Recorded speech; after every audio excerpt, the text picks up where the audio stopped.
इसका नाम अभी है, अभिराम। श्राप है या वरदान पता नहीं, पर बचपन से ही जो भी पढ़ता है उसे याद रखने के लिए इसे ज्यादा मेहनत नहीं करनी पड़ती। ये दिखा ना, टाइम खत्म हो रहा है। कुछ भी नहीं दिखाई दिया। तूने जेरोक्स कहा ना, इतना ही देखने मिलेगा। जनरली क्लासरूम में सब गलती करके मार खाते हैं। लैटिन ये है कि sir, algebra is an Arabic word, not Latin. It means reunion of broken parts.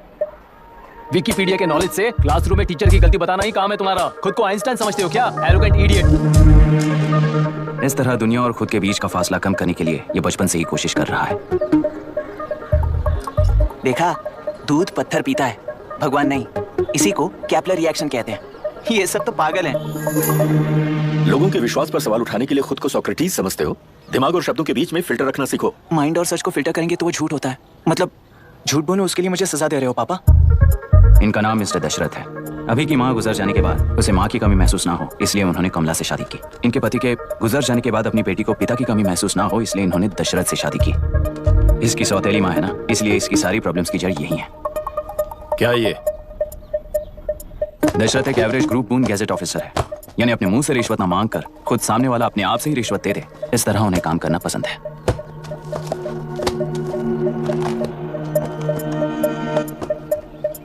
क्या हुआ? पैसे चाहिए क्या?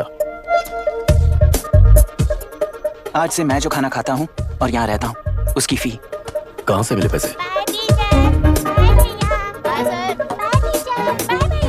आज से मैं करप्शन फ्री हूँ मिस्टर दशरथ। इस तरह अपने पापा के साथ बिगड़े हुए संबंध और निराशा को किताबों पर निकालते हुए वो IIS से लेकर अमेरिका की MIT तक हर एग्जाम में कामयाब हुआ। देश के सारे एग्जाम देते हुए टाइम वेस्ट करने की बजाय किसी एक एग्जाम पर फोकस करता तो पास हो जाता ना। इन एग्जाम्स में वो पास नहीं होगा, ये तुम्हें कैसे पता? मतलब क्लियरिटी नहीं है ना। ये उसने खुद के लिए लिखा है और ये सारे उसने अपने अहंकार के लिए लिखे हैं। उसके पास तो क्लैरिटी है, पर उसके आसपास की दुनिया में कोई क्लैरिटी नहीं है।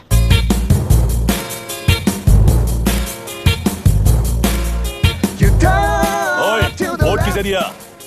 आपको ही दिया भाई। हाँ। छोटू, मुझे देने वाला था ना। आपको ही दिया भाई।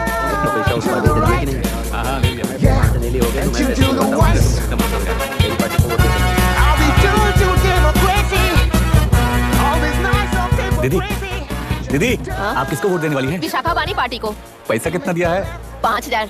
अच्छा, तो आपके सीएम ने कुछ नहीं दिया क्या? सीएम ने भी दिया है, 10,000 दिए हैं। उस हिसाब से तो वोट उन्हीं को देना चाहिए। पहले उनको 2 बार वोट दिया है। दीदी ने नई पार्टी बनाई है, देखते हैं वो जीतेंगी तो क्या देंगी। अरे वाह, आप तो कितनी होशियार हैं। वैसे retired IAS officer Ram Prakash अच्छे पढ़े लिखे हैं, आप उन्हें क्यों वोट नहीं दे रही हैं? उन्होंने हमें 100 रुपए भी नहीं दिए, नालायक कहीं का। उन्हें वोट देके क्या होगा? ये हाल है।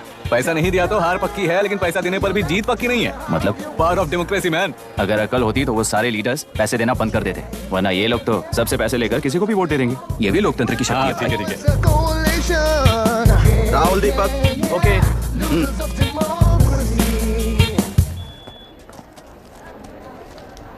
तुमने ऑलरेडी वोट दे दिया, जाओ। इंक है क्या? नहीं फेस मैच हुआ? हुआ। मतलब मेरा वोट क्लियरली रिग हुआ है ना? हेलो, ये वोटिंग बूथ रिग्ड है, सब अपने घर चले जाइए। रुक जाओ, कोई वापस मत जाना। ये क्या पागलपन है? रूल के मुताबिक तुम्हारा वोट मिस होता है तो टेंडर बैलेट पर साइन करना पड़ता है। हट जाओ। मेरा वोट मिस नहीं हुआ है, क्लियरली रिग हुआ है। वोटिंग कैसे हो सकती है? वोटिंग रोकने वाला तू कौन है? ये पूछने वाले तुम कौन हो? पोलिंग ऑफिसर हो? नहीं ना? जाओ। कौन है बे? कंसर्न्ड पोलिंग ऑफिसर को बुलाइए, अब तक वोटिंग बिल्कुल नहीं होगी। क्या प्रॉब्लम है? ओह, तो आप ही हो वो कंसर्न्ड पोलिंग ऑफिसर। इस बार कौन सी पार्टी ने पैसे दिए हैं? पागलपन दिखाने की जरूरत नहीं है। टेंडर बैलेट पे चुपचाप साइन करो और निकलो। टेंडर बैलेट पे मैं सिग्नेचर क्यों करूं जब क्लियरली मेरा वोट रिग हुआ है? और कितने वोट रिग हुए हैं क्या पता? इस बूथ को रोकना ही होगा। बड़ा मत यार, यहाँ से निकल लेते हैं। चल रहे मैं क्या कर रहा हूँ मुझे पता है, तू जा यहाँ से। क्या कर रहा है तू?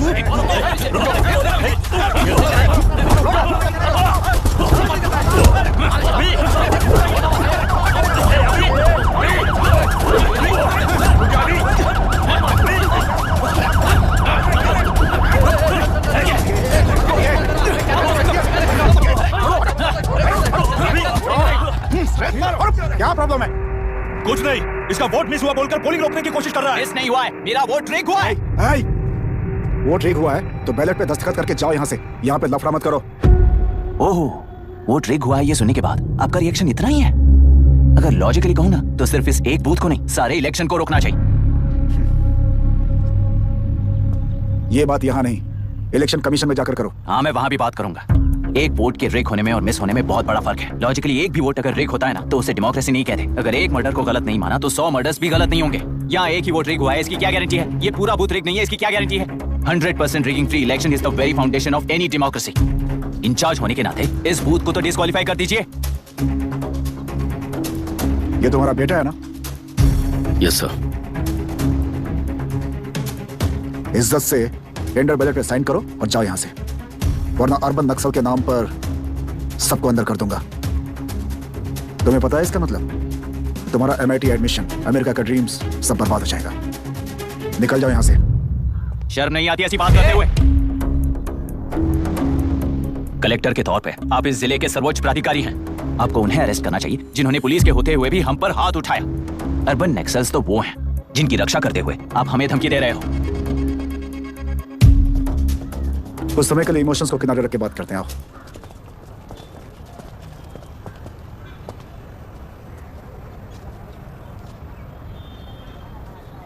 तुमने सही कहा, मुझे शर्म नहीं आती। मुझे ही नहीं बल्कि तुम्हारे पापा और पुलिस को भी नहीं आती। पॉलिटिकल लीडर्स के दबाव में रहने वाले सिविल सर्वेंट्स को कभी नहीं आएगी। अभी तुमने कहा ना, उन गुंडों में और हमें कोई फर्क नहीं है। छोटे, इस देश में हर कोई इंजीनियरिंग पर कितना मिलेगा, मेडिकल में कितना मिलेगा, MBA करने पर कितना मिलेगा, इस तरह से हिसाब लगाते हैं। लेकिन IAS बनने वाला सिर्फ देश का कितना भला होगा ऐसे सोचता है। पर सिलेक्शन के 6 महीने बाद ही, जैसा तुमने कहा, बिना शर्म के जीने की आदत बना लेता है। बाहर से पत्थर मत फेंको, कभी अंदर आकर देखो तब पता चलेगा। यह बूथ विशाखा वानी का है। डिस्क्वालीफाई करना मुश्किल है, ऐसा करना तुम्हारे लिए रिस्क है। सो इस वन साइड वॉर में लाइफ बर्बाद मत करो।